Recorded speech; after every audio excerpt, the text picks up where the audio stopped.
বেঁচে যে আছি এটাই আশ্চর্য ব্যাপার। সকালে দাঁত মাজার জন্য টুথপেস্ট নিলাম, এর মধ্যে নাকি ক্যান্সারের উপাদান। নাস্তায় একটু পরোটা খেলাম, সেটাও আবার ভেজাল তেলে ভাজা। সুন্দর দেখে একটা কলা খেলাম, তাও আবার কার্বাইড দিয়ে পাকানো। চাঙ্গা হওয়ার জন্য 1 মগ কফি নিলাম, সেটাই নাকি কফির গুঁড়ো কম, তেঁতুল বীজের গুঁড়ো বেশি। কাঁচা বাজারে গেলাম টাটকা শাকসবজি কেনার জন্য, কিনবো কি? সবই তো হাইব্রিড সার দিয়ে ফলানো। মশলা আর হলুদ গুঁড়ো নিলাম, ওতে আবার লেড আর ক্রোমাইড কেমিক্যাল মেশানো। সয়াবিন তেল দিয়ে রান্না করব, সেই তেলের অর্ধেকই নাকি পাম্প অয়েল মেশানো।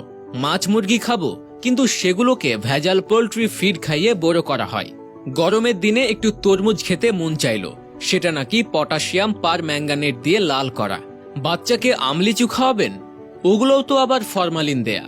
একটু মিষ্টি খেতে মন চাইলো, জিলাপি নিলাম, সেটা নাকি পোড়া মবিল দিয়ে মচমচে করা। ইফতারে গলা ভেজাতে শরবত খাবো, তাতে মেশানো হচ্ছে ক্ষতিকর রং আর কেমিক্যাল।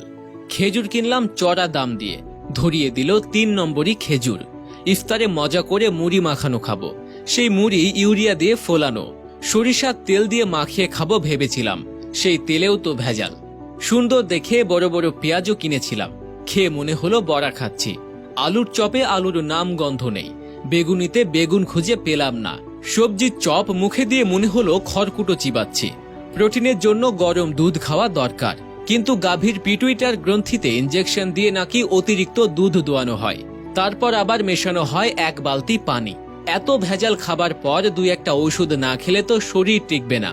কিন্তু ওষুধ যে খাবো, বেশিরভাগই ওষুধ খেলেই হয় সাইড ইফেক্ট, বাকিগুলো আবার শরীরে কাজই করে না। ওষুধ খাচ্ছি নাকি স্বাদবিহীন কাশির ট্যাবলেট খাচ্ছি, সেটাও একটা সন্দেহ। ভেজাল দিয়ে পেট ভরিয়ে বসে বসে ভাবছি এ পর্যন্ত বেঁচে আছি কিভাবে।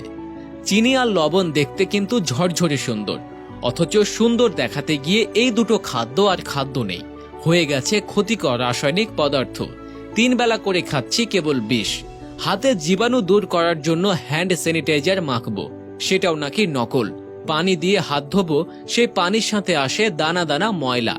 সবজি কিনতে গিয়ে ভালো দেখে বেছে বেছে নিলাম, বাসায় এসে দেখি সব পচা। চিন্তায় পড়ে গেলাম, এ কেমন জাদু? ব্যবসায়ীরা কি মানুষ নাকি এলিয়েন? এখন মানুষের ইমানেও দেখি ভেজাল, আগাগোড়া মানুষের মধ্যেই ভেজাল।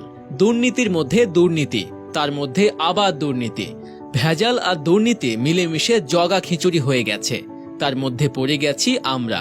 নিজের মনেই প্রশ্ন করলাম, আমরা কি আদৌ বেঁচে আছি নাকি ভূত হয়ে ঘুরে বেড়াচ্ছি? বেশি ভাবতে হলো না, কারণ উত্তরটা পেলাম সাথে সাথেই। যে পরিমাণ ফরমালিন খাই, তাতে শুধু ফলমূল নয়, সাথে আমরা মানুষেরাও সংরক্ষিত হয়ে গেছি, নইলে তো কবেই পৌঁছে যেতাম।